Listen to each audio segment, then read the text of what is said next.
Hey, what's up, Crabgrass Virgin Gang? Hope you're doing well. I'm doing pretty good. Investments, Pokemon investments specifically, buzzwords, big money, cash flow, diversify, focus on your stuff, the grails. Hey, are you new in the Pokemon space? And chances are you've probably seen people talking about investments in Pokemon cards and the money and all the fun, cool parties you can go to if you invest properly, all the dank times you can have running around here, right? There's a lot of those videos, right? I'm sure you've also seen, and I went down a rabbit hole at some point whenever I was just at work, just like waiting for a couple things to happen, just decided to see what the hell was up. Saw a couple of these like top 8 mistakes I've made while investing into Pokemon cards, top 17 mistakes I made while opening booster packs, top 25 mistakes I made while I was avoiding the law. I don't know. Like, it was just a bunch of different videos people are making with like Pokemon cards, right? And I decided just to go down the rabbit hole and see what kind of mistakes people are making. Maybe I'm making the same mistakes as well, right? Maybe I'm just a fucking degenerate when it comes to collecting.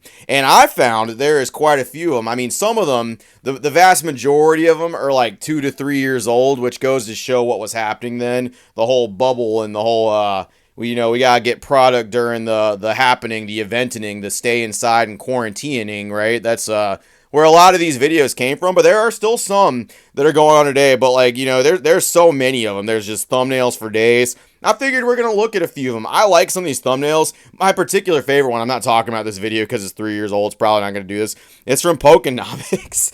It's this one where he's This is one where he stared at like a shining Charizard. It's not because of the video at all. It's not because he looks like he's so sad. It's not like it looked like. It's not because it looks like he like lost his favorite fucking toy or something. It's because it looks like a fucking like YouTube ad where it's like something's gonna come down. He's like, oh man, I wish there was a place I could watch all my anime instead for a low price. And then fucking Charizard comes in and is like, have you tried Crunchyroll? Oh man, I wish there was a place I could just get all these healthy meals, but I suck dick at cooking. What am I gonna? Oh, Charizard, what the hell? Oh, whole fresh foods or something stupid like that. But anyway, I got a few videos that we're gonna look at. We're gonna see what kind of investment advice you're gonna do. Hey, maybe you yourself have made these mistakes. I'll have their videos linked in the description if you want to watch them in fullness. I'm just kind of playing around here a little bit. After watching some of these videos, I can kind of understand where all the bullshit on Reddit comes from and why everybody's so confused on investment type shit or money or collecting or any of it, because in all honesty, none of these motherfuckers are on the same page. Alright, first we got Pokeoz with 5 Pokemon investments I don't waste money on anymore. I don't do it. My Giga Chadness won't allow me to anymore. Let's see what old Hombre here doesn't do anymore. Let's pick something good out of there. So the first one being regular ETBs. Now, you might look at me and go, well, what are all these? Look, I still buy ETBs because I think they display awesome. I really, really like them as a display piece. But I've stopped buying regular ETBs as an investment, mainly from regular sets. Oh, what the hell, man? I just went out and picked out a bunch of ETBs because I watched another page that said buy ETBs now. They're the number one thing that are going to explode in value. I'll be a multi-millionaire off ETBs. Oh, what the hell, dog? Regular set ETBs no good? Oh, fiddlesticks. I got to see what's up with this. I still think something like your Scarlet and Violet 151 ETB is a good investment. I still think something like a Crown Zenith ETB is a good investment. But from a main set, I've stopped buying regular ETBs. They are just not going to perform the same as what they have in the past. They're not going to perform like XY Phantom Forces or Primal Clash or Black and White Plasma Storm ETB, or even Sun and Moon ETBs like Team Up or Cosmic Eclipse or Celestial Storm with the beautiful Rayquaza on there. Like, that history of getting 1,000% gains in 3 or 4 years is done. It's just not going to happen anymore, mainly because print run, supply. It's as simple as that. Like, I kind of agree with a little bit of it, but for the same time, like, for people to use X and Y as an example is absolutely fucking hilarious to me. Because when XY came out, dude, literally up until the fucking boom happened, I shit you not, you could go to Walmart and you could get XY stuff on fucking sale. up like the 2014, 15, 16 stuff, all the way up until like goddamn 2020. You could get that stuff on clearance, dude, because no one was as interested in Pokemon as they are now. Dude, Evolutions? Does anyone remember when Evolutions was in like every single fucking product and like people were tired of it? People were sick of Evolutions. I don't care what any investment bitch says. I don't give a fuck what any of them tell you. Those dudes did not want Evolutions until it like got crazy valuable because Logan Paul came in here, right? And now those ETBs and booster boxes are worth like big fucking cash money, and like everyone's like, does everyone forget that Evolutions is a part of that same thing too? And now everybody wants it. Like anything could happen with any of these ETBs or any of these products. Generally speaking, if you sit on any of these products long enough, they're going to go up in value. You just got to play the old long game. And a couple of the investment pages do say that. They say make sure you sit on it a little bit. But of course, there's some people that say don't buy certain things because they're not as like volatile, or it's a whole crazy thing of stuff. Nothing really too much against this guy right here. It's just hilarious that of all products and all examples to bring up, X and Y is the one that people bring up when Evolutions is a clear example of why people were like, even with it being 151, people were still like, I'm a little tired of it. I'm getting a little Charizard fatigue. It happened.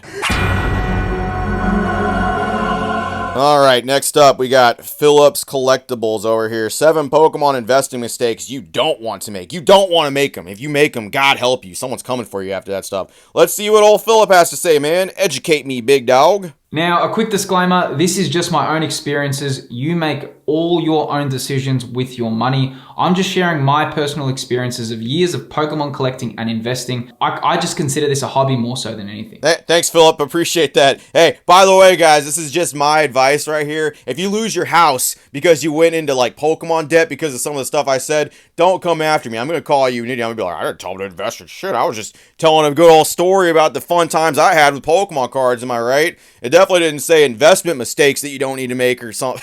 Like, I mean, obviously, people spend their money how they want. I just always find that disclaimer hilarious. Like, guys, listen to what I'm saying, but at the same time, don't spend money on it just because I said it. That's fucking crazy, bro. It's woof. Anyway, let's get into it. Number 1, save for the grails. Don't buy purely for volume. Sometimes it can feel good when buying a lot of product.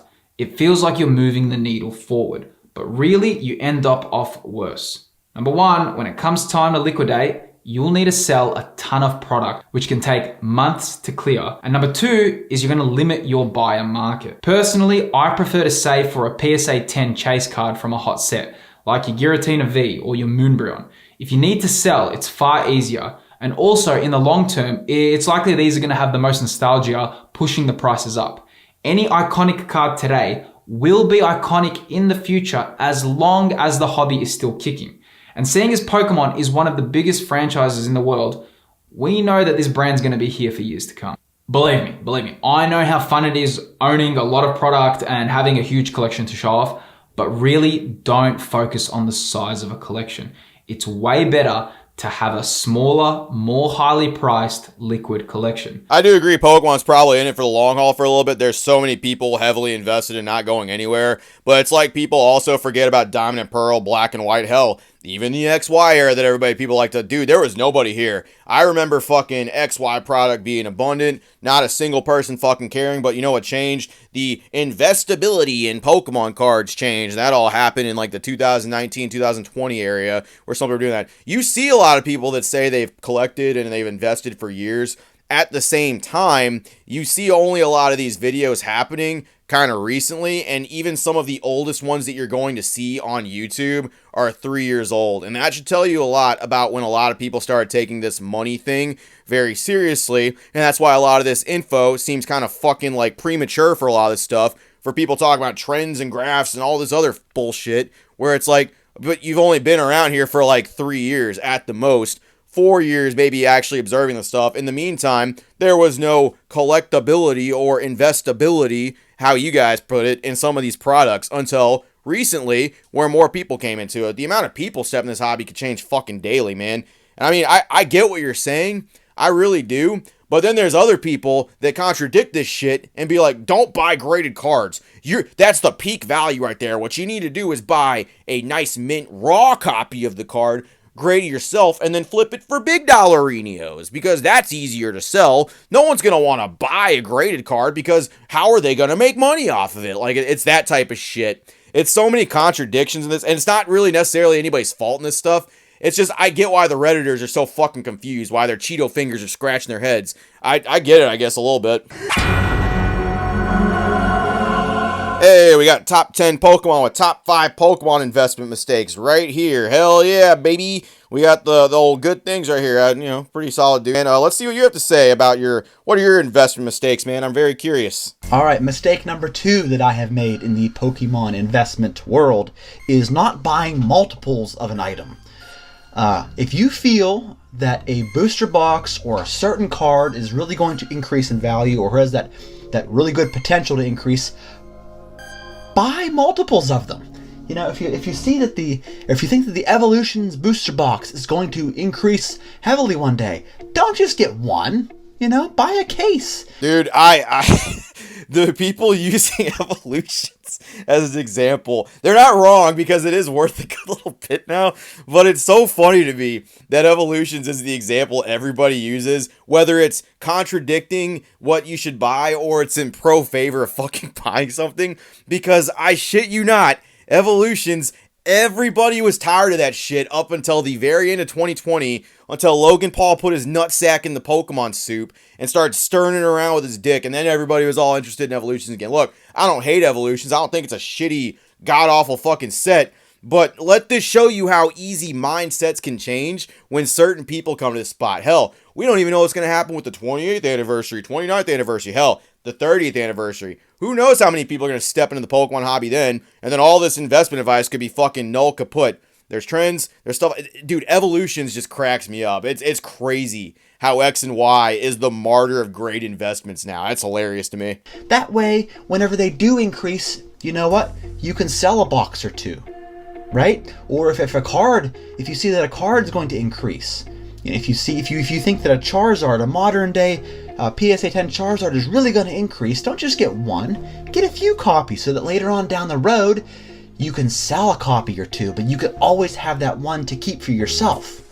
You know what I mean? I have many cards in my collection that I only have one of, and I'm always wishing, like, dang, I should have bought a couple of these, and I could have really made bank off of this, but... Yeah, you could have really made bank off your extra cards. Shoulda, woulda, coulda, but didn't, and there's a reason why people weren't buying certain copies of these cards back in the day, because a lot of people, this is like just straight up like, I'm just guessing what cards are going to be going up for stuff. There was a lot of people investing super heavily on some of the character rares. Like, some people were going hard to the core. Dream League, certain ones of those cards, people were like, this is going to be like the next like $3,000 card. There's still people that are saying Cosmic Eclipse is going to be the #1 set that ever escaped from the Sun and Moon era, which, I mean, Team Up's already kind of blasting that out of the water, but still, like, any of this stuff is subjective to change, and the only real constant you have is that YouTubers are going to want to open products, and certain chase cards are always going to have some level of where people like them. It's just how much people are going to be willing to pay for them. That's all based off market, how many fucking people are walking around here, how many boots are stepped. Dude, like, the confusion is everywhere. I'm fucking confused, and I've been here for years. Oh, my man, Mr. 100K himself, Mr. Pokevault, Mr. Old Man Shoes over here. Hell yeah. This is about from a year ago. This is one that I was just watching. I kind of thought was a little funny. Nothing against him. I love Sean, love him to death. But at the same time, like some of these videos, like the whole things where people are talking about stuff, it's good advice. It's just, you'll watch what I'm saying right here, where there's a lot of contradictory opinions in the investment communities where people are talking about how to make money. It's because all these situations exist simultaneously and are all in the community together. You'll see what I mean. Watch what old Sean has to say. So number one, guys, do not go all in on just one item.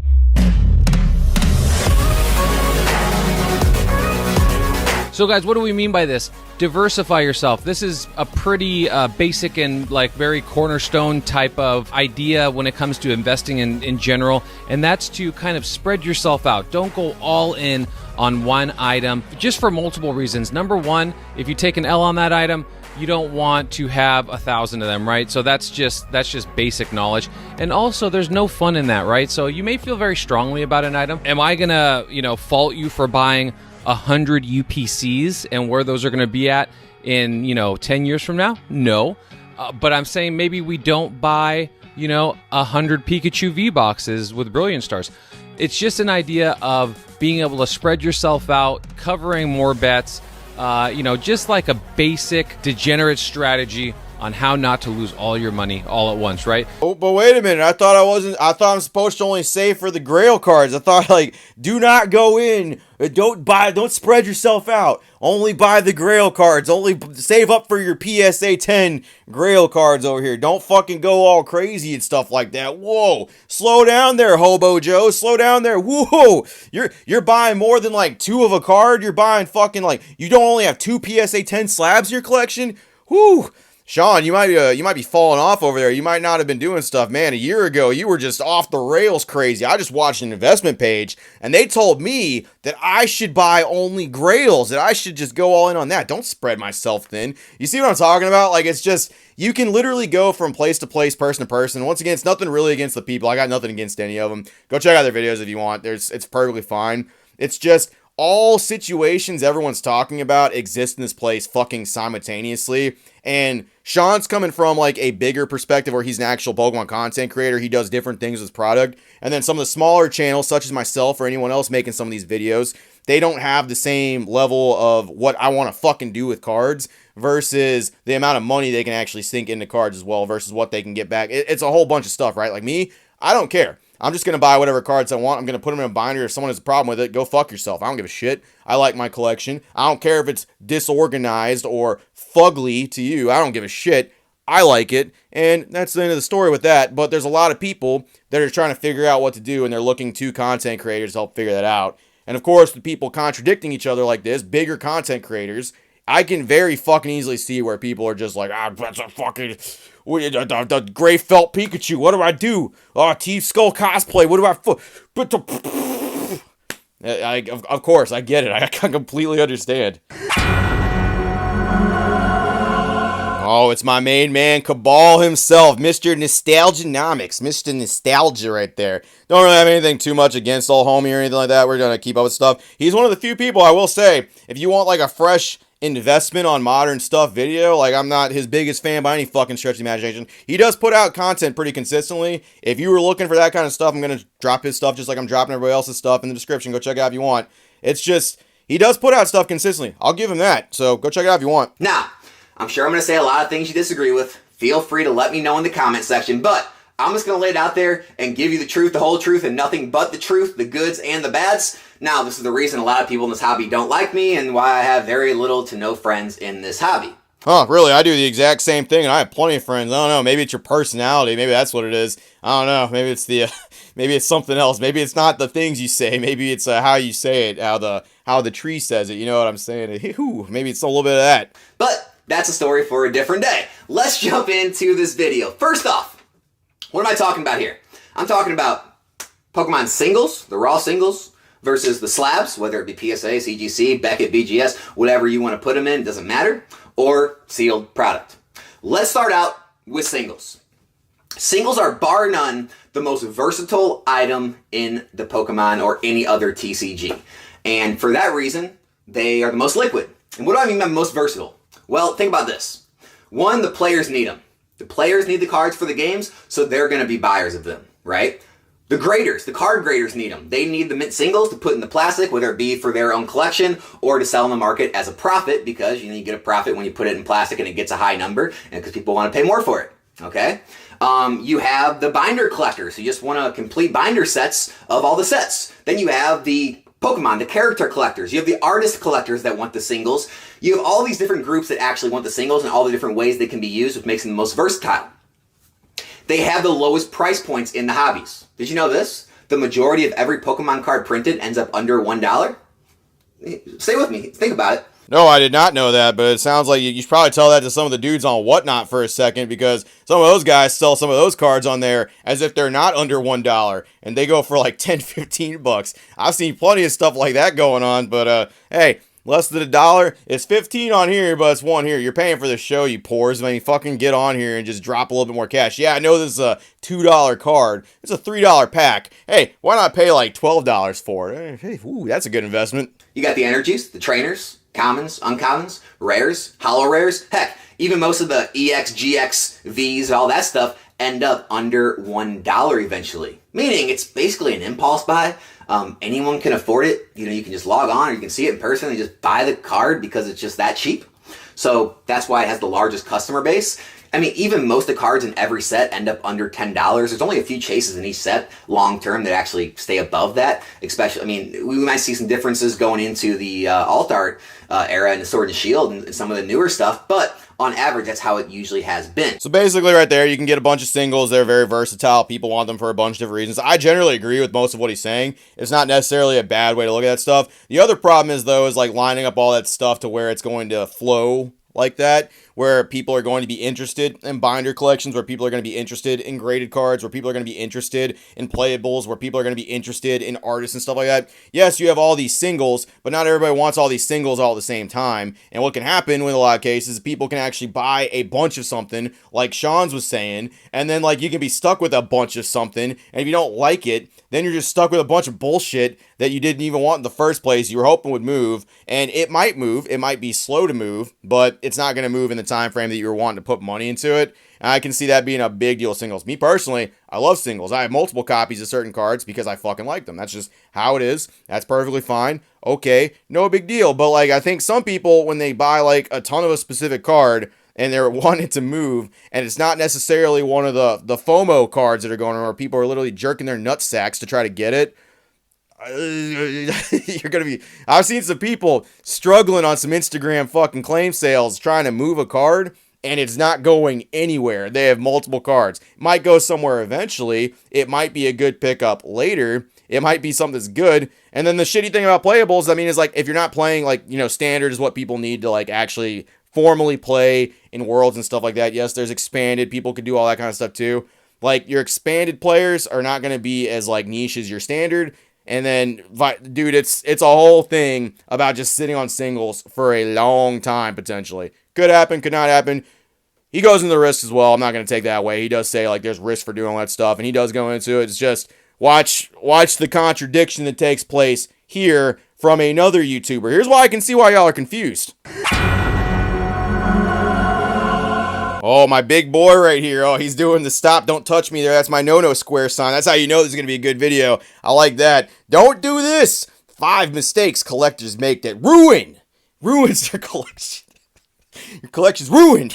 You bought this card, you're done. You get out of here. Throw your binder in the trash. The second big mistake that I see a lot of collectors make is over collecting. And now that seems like kind of an odd problem to have. How can you collect too many Pokemon cards? But that's actually a thing that happens a lot. There's tons of people out there that keep asking me, what do they do with their thousands and thousands of bulk Pokemon cards? They have large cardboard boxes full of Pokemon cards, or you see closets full of VMAX premium collections and Elite Trainer boxes. So what you can do with some of that stuff is every once in a while, some of the bigger stores such as Danny Phantom or any of those other ones, they'll actually do things where they will buy some of your bulk or they'll exchange it for booster box or something like that. I actually did that with Danny Phantom back in the day. I believe it was for Rebel Clash when it came out. He was accepting bulk. I put a bunch of cards that I had together I didn't really want. Made sure to have a few for myself. And of course, sent those off and got some booster boxes in exchange for that. Was a good thing. Helped slim up some of the things I had, and then ended up getting a couple booster boxes of the next set for myself. I think I actually got a whole case based off of what I don't remember exactly, but he was doing some good stuff with that. It's not as common now. It's not as prevalent now. There's too many people that are in here trying to do the exact same thing. That is something you can do. But isn't that funny? Where it's like on one hand, one person, Nostalgianomics, is telling you, yeah, get some singles. There is some risk to it, but man, they move all crazy all over. There's so many different ways people can pick them up and buy them and move them and add to their collection, which is not a false statement. And then you got Twice Baked Jake over here telling you not to fucking do that because like that you could just be stuck with them. You could absolutely just be stuck with all these cards, doesn't do them. And that's also not incorrect. And then there's people that are like, well, which one do I do? And that's where these little subreddits come from. And I'm just going to tell you right now, what you do with your cards is completely up to you. How you collect that stuff, there's not really a wrong way to collect it. There's probably bad ways to sink money into it and expect money in return. I'm not a big fucking money guy, so I'm not really the person to ask for that. But looking at the money guys, trying to get their perspective, some of them, like, they all say good points and they all come off like really, really well thought out and really good. And then, like, they contradict each other where people are watching multiple ones of these, so they get kind of confused. And I'm telling you, they all contradict each other because all these points exist in this fucking little Pokemon bubble in the exact same time. Every single one of these events, there's a good time to buy singles. There's a good time to not do it. There's a good time to buy certain products. There's a good time to wait on other products. There's a good time to just like move some stuff. There's a good time to add stuff to your collection if you're just looking to do stuff for money. It all exists, and really the only way you are going to figure that stuff out for yourself is just meshing in the community, fucking hanging out here, hanging out with some people, making some friends, not being a douchebag to motherfuckers, not fucking going like, I've been in the community for 5 years and I know everything about Pokemon. How dare you flex your knowledge on me? Bro, some people never change. I might talk about that at one point. I'm sure a couple of you maybe you haven't seen it. It made my night last night. That was the funniest shit I've seen in a minute. But I mean, there's so many different ways you can do stuff. There's so many different investment shits. There's so many different little videos that pop out. You want to go check out any of the collectors I mentioned here, reacted to. Got their videos in the description. I don't think any of them are just telling you just straight garbage or anything, regardless of how I personally feel about any of them. Go check them out if you wish. It's just a good little bit of fun, a good little bit of like confusion, and seeing all the different perspectives people had. Most of these were in the last like month or two as well. I can see where people are confused. I can see where the Redditors are just digging their assholes and they have no idea what to do with Pokemon cards. Sure, is this Giratina good? Is this Lugia good? I don't know. I saw PokeRef pull it, but I don't know what's good about it. It's a whoo. And then you look at these videos and you're like, yeah, that makes perfect sense. That's all I got. Appreciate it, Virgin. See you later. Hey, fucking get some YouTube bread, baby. Get some of that investment cash, bro. Fucking put those cards up. Oh, frick yeah.